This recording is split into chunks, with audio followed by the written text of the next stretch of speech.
बेटा तुम्हारी चेन गिर गई। मेरी चेन? सोने की चेन?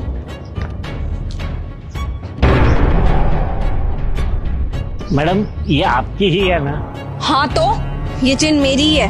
तेरे को आसपास कोई दिख रहा है? मैं ही तो जा रही थी यहाँ से और मेरी ही गिर गई होगी, मैंने ध्यान नहीं दिया। और तू ना अपना काम कर, ज्यादा पंचायत मत कर।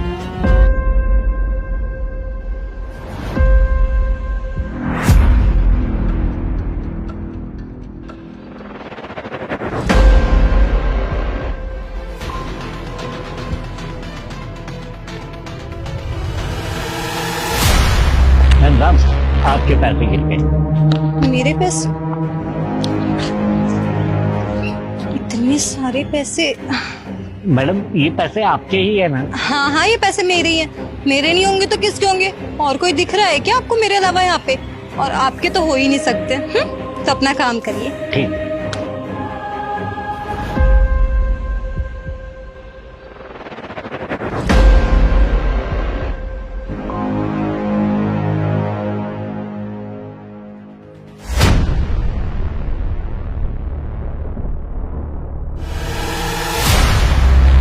बेटा तुम्हारा पर्स गिर गया।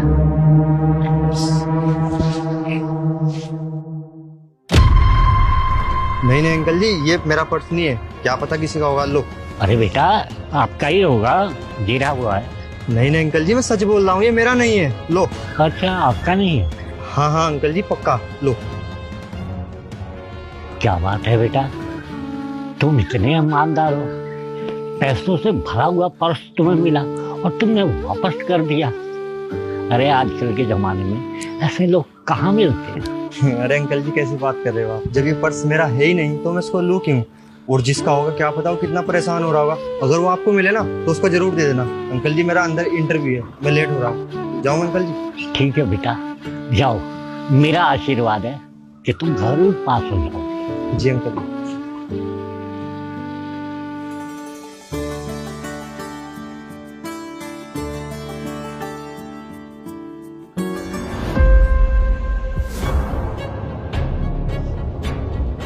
अरे ये यहाँ क्या करने आए?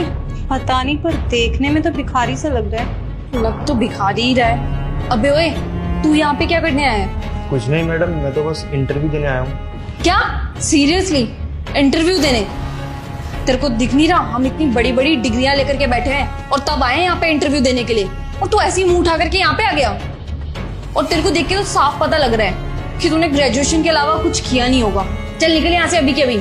मैडम आप कौन होते हैं मुझे जाने को बोलने के लिए? मैं इंटरव्यू देकर ही जाऊंगा। तेरी तो। आप तीनों को सर ने ऑफिस में बुलाया है।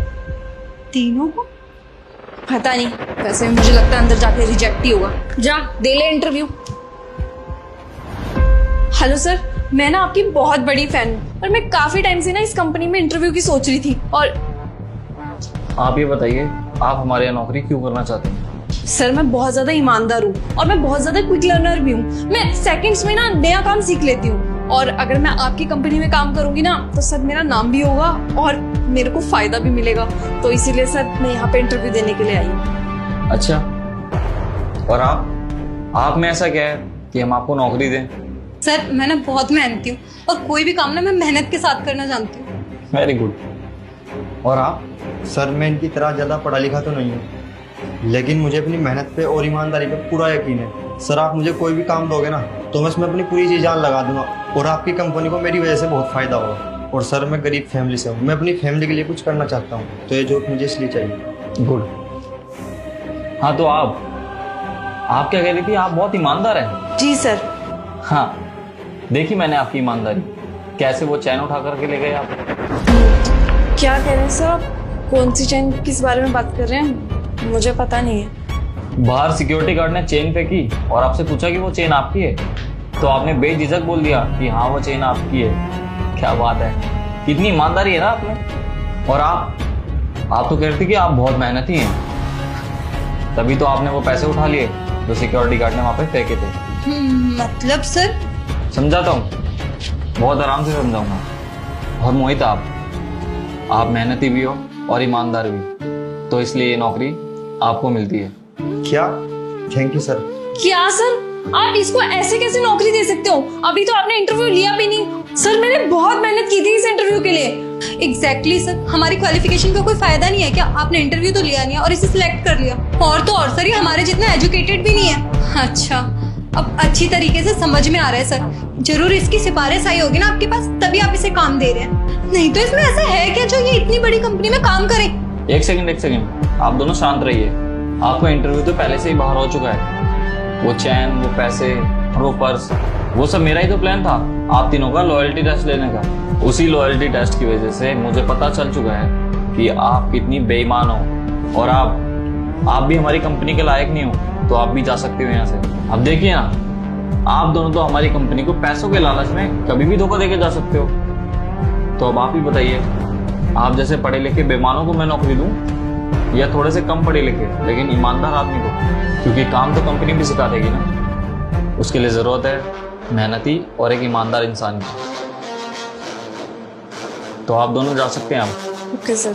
और हाँ, जाने से पहले जो भी आपके पास सामान था ना, वो चेन और वो पैसे, वो सिक्योरिटी गार्ड को देकर जाना।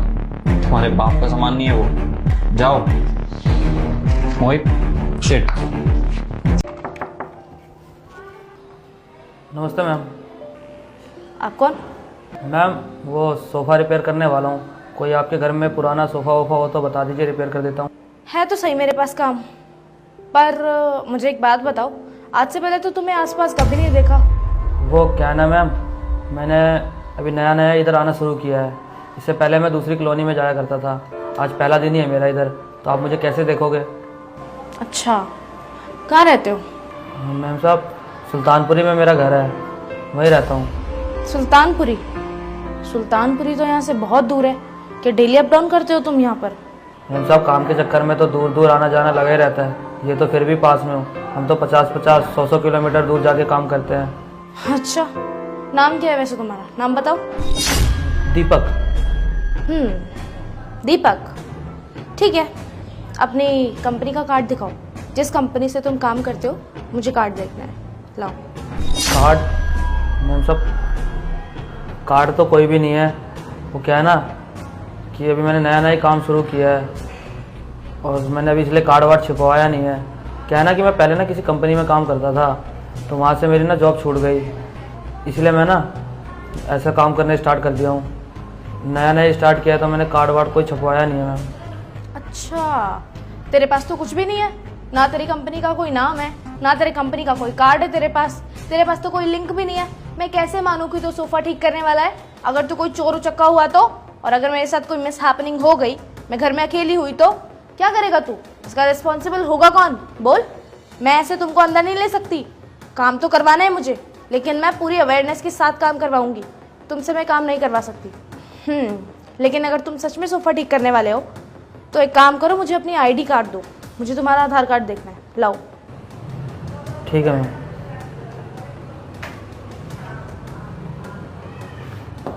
ये लीजिए।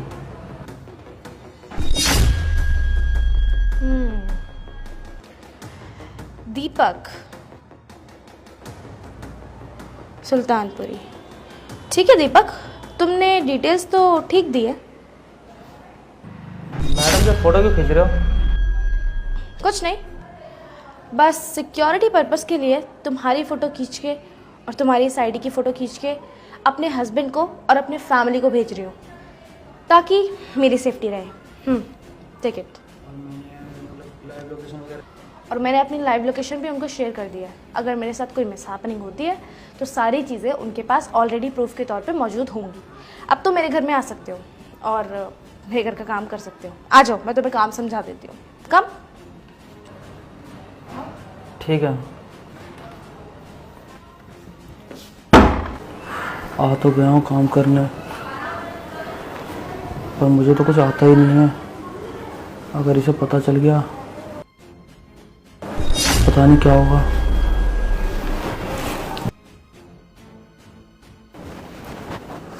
मेरे पास तो औजार भी नहीं अच्छे।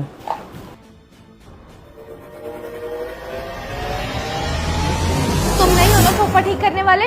मुझे तुम पर पहले ही शक था। मुझे पता है तुम मेरे साथ फ्रॉड करने आए हो ना, कुछ गलत करने आए हो ना मेरे साथ। रुको, मैं अभी के अभी पुलिस को फोन करती हूँ। फिर तुम्हें पुलिस के हवाले करती हूँ। नहीं नहीं, पुलिस को मत बुलाओ प्लीज़, अब पुलिस को मत बुलाओ। पुलिस आएगी तो पता नहीं क्या होगा। माना कि मैं सोफे वाला नहीं हूँ, लेकिन मैं कोई फ्रॉड आदमी भी नहीं हूँ। नहीं, पुलिस को तो बुलाना ही पड़ेगा। मुझे ना तुम पे पहले ही शक था, पर मेरा शक यकीन में तब बदला जब मैंने यहाँ से छुप के तुम्हारी सारी बातें सुनी।